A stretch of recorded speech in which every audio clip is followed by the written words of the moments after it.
Marilena, conta pra gente, então, por que brincar? Porque brincar é parte fundamental do desenvolvimento de uma criança, né? E todos os seres vivos brincam, inclusive os filhotes de animais brincam, porque brincar é um treino para a vida. Então, a criança brinca, ela se comunica através do brincar, ela desenvolve competências, desenvolve habilidades que vão influenciar, inclusive, o seu desempenho futuro. Eu já participei de uma pesquisa em que se perguntava aos pais o que eles achavam mais importante para os seus filhos, entre 7 e 12 anos de idade. E 92% deles disse que o mais importante era pensar no futuro profissional, embora fossem crianças ainda pequenas. A gente até entende a preocupação dos pais, que é isso mesmo, todo pai quer que o filho seja um vencedor, tenha sucesso. Mas a raiz, as bases desse sucesso estão justamente nas competências, né? Porque nós não sabemos daqui 10, 15, 20 anos quais vão ser as profissões de destaque, mas nós sabemos quais são as competências que essas profissões vão exigir. Por exemplo, saber trabalhar em grupo, saber trabalhar em equipe, saber tolerar as frustrações, controlar os seus impulsos, aceitar as pessoas com as suas diferenças. Isso hoje em dia, não só hoje, mas cada vez mais, são condições essenciais para você ter sucesso na sua vida pessoal, na sua vida profissional. E o brincar, a vantagem é que o brincar desenvolve todas essas competências, porque brincando as crianças aprendem a esperar a sua vez quando estão num jogo, elas aprendem a elaborar regras, né? Aprendem a negociar quando elas querem impor a sua ideia e o grupo não aceita, elas têm que aprender como negociar, como influenciar as outras pessoas, inclusive a respeitar, né, a vez do outro. Inclusive, recentemente eu recebi uma pesquisa que foi feita na Inglaterra e Estados Unidos durante 40 anos, que pegaram crianças até a idade adulta para pesquisar quais eram os fatores de sucesso profissional. E eles descobriram, os pesquisadores, que brincar era o meio pelo qual as crianças desenvolviam essas competências e que as competências mais importantes eram ser responsável e ser persistente. Por quê? E ainda disseram, porque o responsável sabe planejar suas ações, sabe entender, trabalhar em equipe, sabe cumprir com as suas obrigações dentro da empresa ou do seu trabalho, né, por conta própria. Mas mais sucesso do que os responsáveis eram justamente os persistentes, o que nós chamamos resilientes, né? Que são aquelas pessoas que não se deixam vencer pela adversidade. No mundo de hoje, a gente tem adversidades por todos os lados. Então, as pessoas que estão suficientemente preparadas, elas conseguem lidar com a adversidade e elas são resilientes. E o resiliente tem um objetivo na frente. Então, ele vai passando pelas dificuldades para atingir o seu objetivo. Então, as crianças que foram adultos de mais sucesso eram justamente as que tinham essa competência, o que reforça a nossa defesa do direito de brincar das crianças, porque é brincando que a criança desenvolve todos os pilares da resiliência, que são a aceitação incondicional. Quando você brinca com uma criança, o adulto, principalmente, ele está dizendo, eu aceito você, vamos nos divertir juntos, nós somos cúmplices na mesma ação, né? E isso, para a criança, é muito importante, porque significa que ela está sendo aceita, né? É o sentido da vida. A criança descobre o sentido da vida brincando, nos jogos imaginativos, no faz de conta. Por isso que a leitura também é tão importante, né? Porque ela se imagina nos papéis futuros. Então, ela descobre as suas competências, as suas habilidades. Depois, o brincar desenvolve a sociabilidade, é essencial. As competências socioemocionais, né? Hoje em dia, há especialistas na área da educação, principalmente, que focam muito mais nas competências socioemocionais do que propriamente nas competências de aprendizado, porque você aprender, hoje em dia, com tantos instrumentos, a criança consegue aprender, mas desenvolver essas competências de saber se relacionar com o outro, saber se relacionar com a hierarquia, com a autoridade na escola, responder aos limites, né? Lidar com as suas dificuldades, com as suas frustrações, ela aprende tudo isso brincando, de uma maneira natural e espontânea. E com quem a criança brinca? com outras crianças somente? Olha, a Brinca com os criança, adultos? a necessidade de brincar é tão premente na criança que ela brinca em qualquer lugar com o que tiver, né? A gente tem visto fotos de crianças agora com essas questões todas dos refugiados, fotos de crianças brincando em campos de refugiados com pedrinhas, com folhas, né? com qualquer material. Mas ela gosta muito de brincar com outras crianças, né? A Sociedade Brasileira de Pediatria fez uma pesquisa há uns 2, 3 anos atrás, e eles detectaram o que faz uma criança feliz. Em primeiro lugar, 98% das crianças respondeu ter amigos, né? Então, a gente vê que, hoje em dia, muitas crianças, a maioria, são filhas únicas, né? Ou então, elas ficam confinadas em casa ou nas escolas por conta da segurança, da insegurança dos ambientes e tal. Mas é muito importante que a criança tenha amigos, né? E aí ela brincar principalmente nos espaços públicos. Existem pesquisas também que comprovam que brincar em espaços públicos, como parques, praças, além de desenvolver a criança fisicamente, porque brincar com a natureza é essencial para a criança, com a água, com a terra, com o ar, com tudo que... Até com fogo, né? As pessoas ficam assustadas quando eu digo que é interessante. Eu tenho 4 netos, eles adoram brincar com fogo, mas eles brincam com a supervisão dos adultos, né? Fazer uma fogueira, ficar em volta, e eles gostam, né, de brincar. Então, porque é parte da natureza da criança, são os elementos naturais. E brincar na natureza e em espaços públicos desenvolve não só essa questão corporal, né, fortalece os ossos, os músculos, e também ajuda a criança a entender as diferenças. Hoje em dia, um dos temas da Unesco é a diversidade, aceitar a diversidade. A diversidade de pessoas, de idade, de situação, se a pessoa tem deficiência, se não tem, se ela é pobre ou se ela não é rica. Quer dizer, isso é importantíssimo para a criança, né? A questão da raça, né? Nós temos que ensinar as crianças a aceitar o outro como ele é e aceitá-lo como um parceiro. E brincando, as crianças aceitam o outro como parceiro, independente se ele tem alguma dificuldade ou alguma diferença.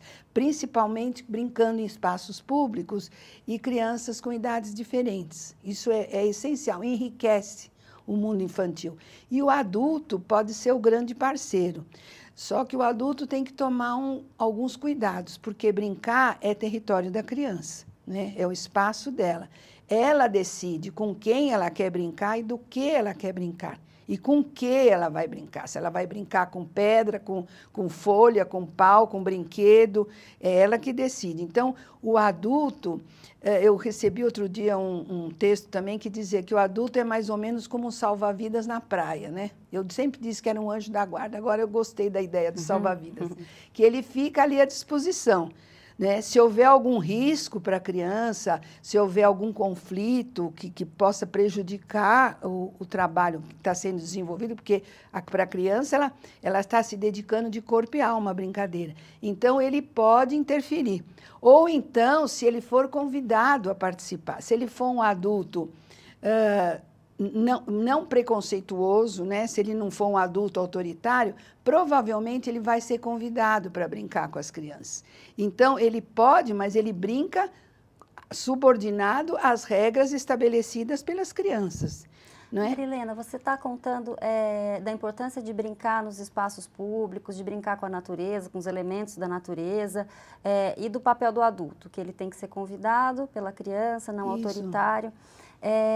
Hoje é muito comum nas cidades grandes que as crianças brinquem mais em espaços fechados e uma preocupação grande do adulto com a segurança dela. Me fala um pouco sobre isso. Que alternativas a gente tem para oferecer para as crianças hoje, pensando também nessa questão da segurança? Olha, brincar para a criança é um desafio, né? Sempre. Eles gostam de desafios, crianças, porque eles precisam testar as suas capacidades, a sua potencialidade. E correr riscos faz parte de qualquer desafio, né?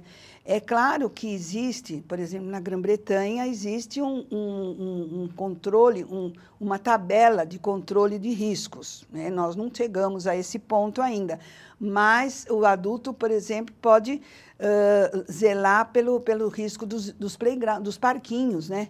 Às vezes já aconteceram desastres terríveis, fatais, tragédias de balanças que se romperam, mataram crianças e tal, mas isso é uma negligência do adulto. Então, o adulto não pode cercear demais a criança, porque aí ele está impedindo que ela cresça, né? A superproteção é igualmente, ela é tão, vamos dizer, nociva quanto a negligência. Não ligar para a criança ou superproteger são duas faces da mesma moeda. Você impede que a criança se desenvolva plenamente. Então, o adulto precisa lutar ou se engajar em movimentos que promovam a melhoria do espaço público.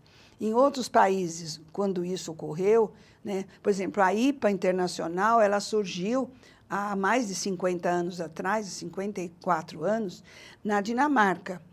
E ela surgiu por um movimento dos adultos, de pais e de profissionais que queriam melhorar os parquinhos destruídos pela guerra. Então, eles se mobilizaram, muitos arquitetos, educadores, e existem até hoje, muitos ainda estão vivos até, e eles começaram a mobilizar as comunidades para melhorar o seu entorno, para que as crianças pudessem brincar em segurança. Então, a falta de segurança do ambiente externo não pode ser uma desculpa para prender a criança dentro de casa, né? É claro que agora, por exemplo, nos condomínios, os pais precisam se mobilizar e exigir que tenha espaço. A criança é um cidadão, ela tem direitos, então não se pode fazer conjuntos habitacionais onde não existe espaço para a criança. Recentemente eu vi no jornal, por exemplo, tinha espaço para cachorro, canil, o espaço da churrasqueira, o espaço da happy hour, mas eu não vi espaço para criança. Quando tem, eles chamam de uma brinquedoteca, é um cantinho fechado, muitas vezes até sem ventilação, em que as crianças ficam confinadas também, né?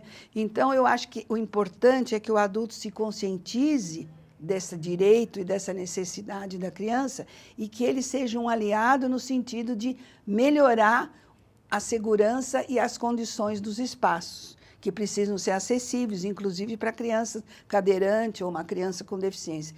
E nós temos agora a lei da inclusão, uma lei brasileira que determina que todo espaço seja inclusivo. Então, é papel do adulto também, não só favorecer o brincar da criança, mas se engajar em movimentos que promovam a melhoria dos espaços. E a criança brinca até que idade? Não existe limite para brincar, né? Nós temos experiências que brinca desde o bebê. O bebê, com 3, 4 meses, já começa a brincar. Ele brinca com a mãozinha, brinca com o pé, né?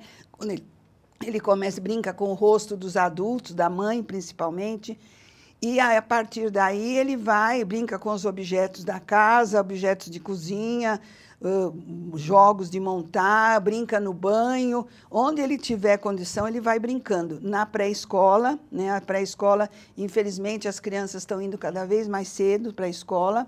Eu digo infelizmente porque o ideal para a criança seria ela ficar pelo menos até os 3 anos com a família, tendo espaços para brincar, para conviver, né? Mas elas vão para a escola e aí elas são submetidas, muitas vezes, hoje em dia as escolas já estão tendo mais consciência, mas são submetidas a um programa rígido visando a alfabetização, né? Nunca se trabalha a criança no presente, sempre pensando no futuro. Alfabetização para depois ela ir para a universidade, para depois ela ser um profissional, né? Então, a gente tem que pensar que a criança precisa brincar sempre, mesmo quando ela já está em fase de alfabetização, no ensino fundamental. Dá licença um pouquinho, beber uma aguinha. Porque, muitas vezes, a criança vai com 5 anos e meio, 6 anos agora para o 1º ano, e acha que ela tem que ficar sentada 3, 4 horas, né? Um espaço muito pequeno para ela de intervalo. Eu já vi professora dizer, olha, nós temos um escorregador só no pátio e eles ficam na fila para escorregar e nem tomam lanche. Eles fazem a opção, preferem ficar sem comer do que ficar sem dar uma escorregadinha. Ela mesma falou.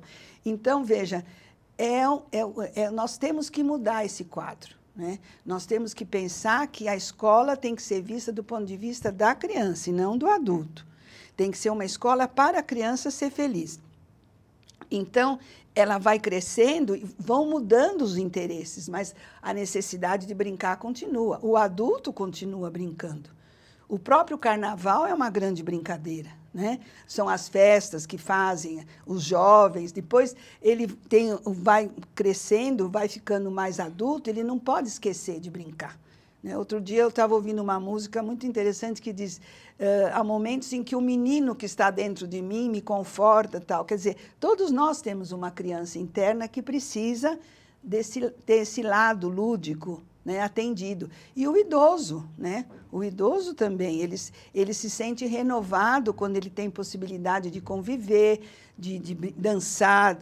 A dança, os jogos, né, com regras, são brincadeiras, né? Então, brincar enquanto tiver... Eu digo sempre que brincar é vida. Então, enquanto houver vida, as pessoas vão brincar. Mesmo hospitalizadas, as crianças brincam. Você está trazendo essa questão dos jogos com regras e tudo, e a gente, quando, né, pensa nesse estímulo do brincar, está pensando num brincar livre. Diferente de recreação, um pouco, você falou do ambiente escolar, que às vezes é muito regrado e força um pouco os limites da criança. Qual a diferença de recreação, uma atividade estruturada proposta por um educador ou por um professor, e esse brincar livre, onde a criança tem maior protagonismo? Olha, eu vou resumir isso numa frase. Quando conduzido pela criança é brincar, quando conduzido pelo adulto é recreação. Porque o brincar é um comportamento da criança que não tem um objetivo pré-definido. Ele é um fim em si mesmo. A criança brinca porque brinca. Uma vez nós fizemos uma pesquisa com crianças e foi perguntado para uma menininha de 8 anos, por que as crianças brincam? Ela falou, as crianças brincam porque brincam. E é verdade, né? O brincar é um fim. Por que você está brincando? Ué, porque eu gosto. Então, isto é o brincar, que a criança decide, né, como ela quer brincar, quanto tempo, geralmente elas querem muito tempo, com quem, né? Agora, isso não significa que você não possa desenvolver uma atividade lúdica, que é um pouquinho diferente, mas que também tem seus benefícios. Então, por exemplo, um professor na escola resolve ensinar matemática através de um jogo com regras, ou ensinando xadrez para desenvolver o raciocínio lógico das crianças. É uma atividade lúdica, isso não é brincar. Eles não estão brincando, porque não foi uma decisão da criança, foi uma decisão do adulto, com o objetivo proposto. Então, brincar, ele não tem um objetivo definido. Ele produz resultados, como eu disse antes, desenvolve inúmeras competências, faz a criança feliz, principalmente, né? Então, desenvolve alguns aspectos importantes na vida da criança, sejam físicos, sejam sociais, emocionais.